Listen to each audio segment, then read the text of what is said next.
Assalamu alaikum wa rahmatullahi wa barakatuh. Welcome to the episode of how to accompany the Prophet Muhammad sallallahu alayhi wa alihi wasallam. It is embarrassing to some people thinking that how losers we are. There are people, let us call them lucky people, who have been with the Prophet sallallahu alayhi wa sallam. They lived with him, they were eating with him, talking to him, traveling with him. How lucky they are. Well, one may ask himself, what about us? We losers. We didn't have the chance to live with the Prophet. The Prophet used to be living with them, and at the same time he was asking Allah's forgiveness for them. They're lucky. But what about us? Well, let's recite this beautiful verse, which we find in the chapter An-Nisa. I think it's the 4th chapter. Allah subhanahu wa ta'ala says, وَمَن يُطِعِ اللَّهَ وَالرَّسُولَ فَأُولَٰئِكَ مَعَ الَّذِينَ أَنْعَمَ اللَّهُ عَلَيْهِم من النبيين والصديقين والشهداء والصالحين وحسن أولئك رفيقا. It's a beautiful verse. Let's see the translation. And whoever obeys Allah and the Messenger, those will be with the ones upon whom Allah has bestowed favor of the prophets, the steadfast affirmers of truth, the martyrs, and the righteous. And excellent are those as companions. After that is the bounty from Allah, and sufficient is Allah as knower. So whoever obeys Allah and His Messenger, the consequence, the result, the fruit is that he will be accompanying the Prophet ﷺ at the hereafter. You will not be prevented from being close to the Prophet ﷺ at the Day of Judgment as long as you follow and obey the Prophet ﷺ. That is good news. But how can we get closer and closer to the Prophet ﷺ? There's a difference between someone who visited the Prophet and another one who lived with the Prophet. Now, so the question is, how to be close to the Prophet? Let's seek an answer from the Prophet's words. He said, among the most beloved one to me among you, and those who are going to be the closest to my assembly, that means at the Day of Judgment, among you, are those among you who have the best characters. Best characters. So, the better character you have will help you to get closer to the Prophet. Yes, it is true that you have been deprived from being one of the companions of the Prophet in this life. But that if you follow these instructions of the Prophet, you won't be deprived from having a companionship with the Prophet ﷺ at the Day of Judgment. Then the Prophet said, ﷺ, and among those who are mostly hated in my perspective among you, and the same those who will be more distant from me among you, are those arrogant people. Those who speak much, meaningless words, speak without any fruitless words, and those who are arrogant. So those arrogant people will be mostly distant from my assembly at the Day of Judgment, and those who are mostly beloved to me, and the closest will be to me, to my assembly, are those who have better characters. So it is obvious that we haven't been with the Prophet ﷺ, but at least we can do something. We can do as those companions of the Prophet, they were known by Allah that they are the best selected, chosen people whom Allah had set them to be with the Prophet in this life. But at the same time, you can do something. You can, by good work, by good conduct, by good morality, you can achieve that great opportunity in being closer to the Prophet ﷺ by doing good work and having good characters. Also, the Prophet ﷺ used to be asking Allah's forgiveness for his companions. The question is it possible that we can achieve the Prophet's supplication as well? The answer is yes. The Prophet ﷺ once, in the pilgrimage, he was saying, Allahumma arham al-muhalliqeen. Oh Allah, grant you forgiveness to those who shave. There's one of the rites in pilgrimage is that you shave your head. Now there are two options for you. One is to shave totally. The other one is to shorten the hair. So the Prophet began with shaving the head. Then the Prophet, so he said, Oh Allah, grant you forgiveness on those who shave. Then the companions said, Oh Prophet, what about those who shorten? They kept asking him 3 times while he was asking Allah to grant his forgiveness on those, who shave. Then he said, Wal muqassirin, and those also who shorten. That indicates the fact that they have better rewards, those who shave their head. So, if the Prophet said, May Allah grant his forgiveness on those people who shave in pilgrimage, it is not confined to the companions, but it is it reaches those who do that after them. So the Prophet's supplication of forgiveness can reach you and me if we do this kind of ritual. Also the Prophet ﷺ said, Oh Allah, grant you mercy on the one who is tolerant when he sails,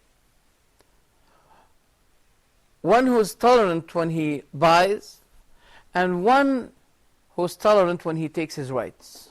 What does this mean? We know the first two. Well, what about the third? For example, if someone is indebted by you, he owes you money. For example, let's say he owes you 1,000 pounds or dollars, etc. Then you say, you know what? What do you have now? He says, well, for example, I have 500. I can't afford the whole money. You know what? Give me the 500 and I forgive you regarding the rest of the money. May Allah forgive you. So the Prophet said, Oh Allah, grant your mercy on the one who is tolerant if he sails, on one who is tolerant if he buys, and one who is tolerant when he seeks his right. How beautiful is this? So asking Allah's mercy is not confined to the companions who used to be living with him. You can achieve that as well. Also the Prophet ﷺ said, the angels continue to be asking Allah's forgiveness to who? To the one among you who keeps sitting in his place of prayer. As long as he is sitting in his place of prayer, whether, for example, in the mosque or whatever, the angels keeps asking Allah, Oh Allah, grant him forgiveness. Oh Allah, grant him mercy.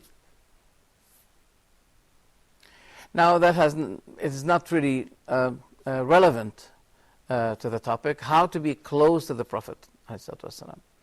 So we get back to the topic. There's another hadith where the Prophet ﷺ says, whoever sponsors 2 small girls until they become mature, he will come at the day of judgment while he will be so close to me, just like the closeness of those 2. And he was pointed out on by his 2 fingers. That means I'm going to be with the one who sponsors 2 girls like this in paradise.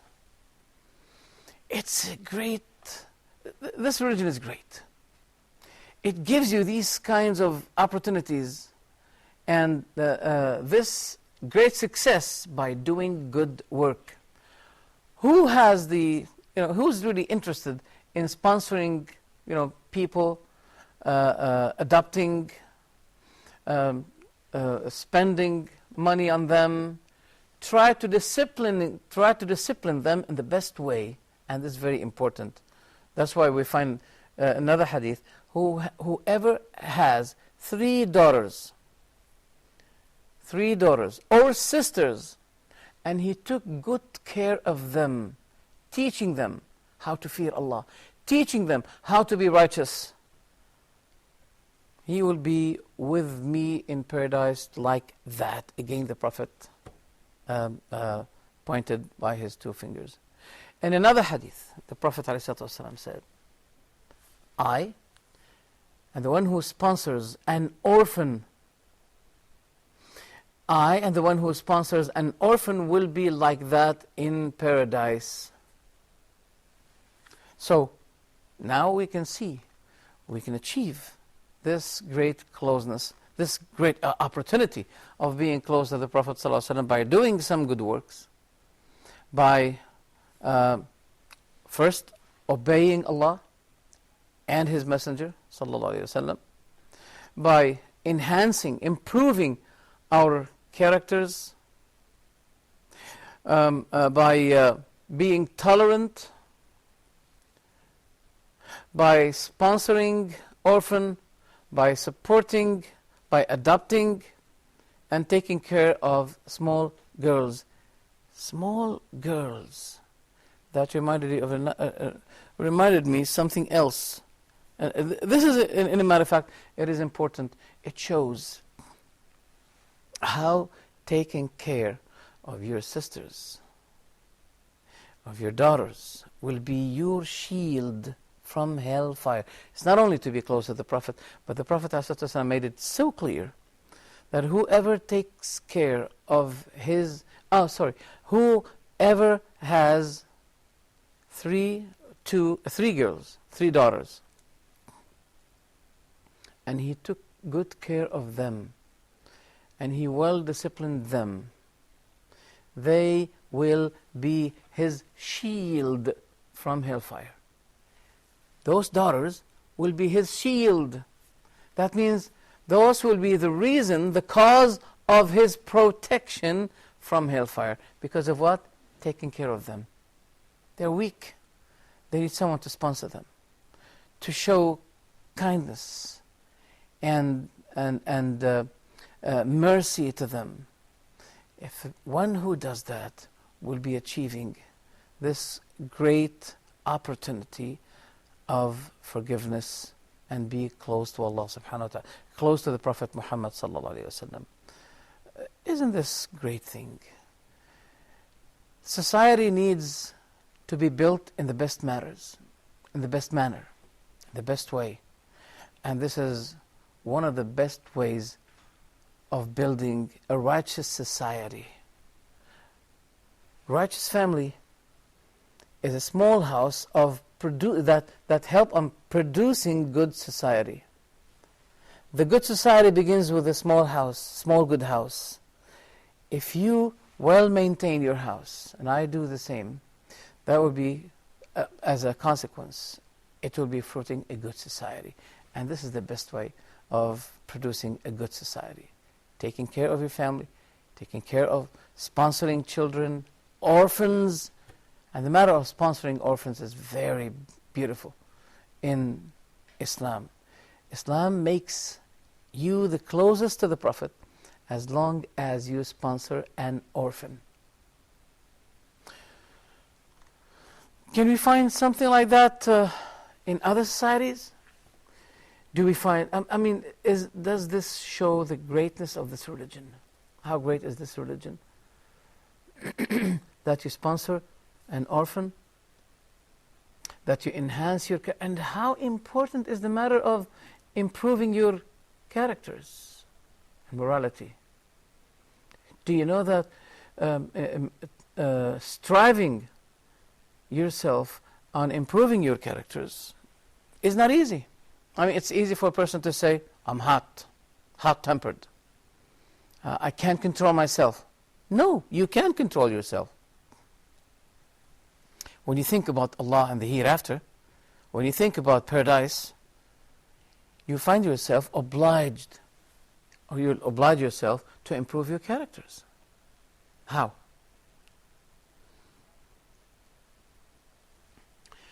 Well, you're not a beast, but the beasts can be trained. And you can process the temper, you can enhance and improve the temper of the worst kind of beasts by training. You need to be trained, not for the same purpose that people train the beasts for, but to achieve Allah's paradise and to achieve a great success at the Day of Judgment. Thank you for being with me in this episode, hoping that we can share another episode in this blessed channel, Al-Huda channel. Thank you very much. Assalamu alaikum wa rahmatullahi wa barakatuh.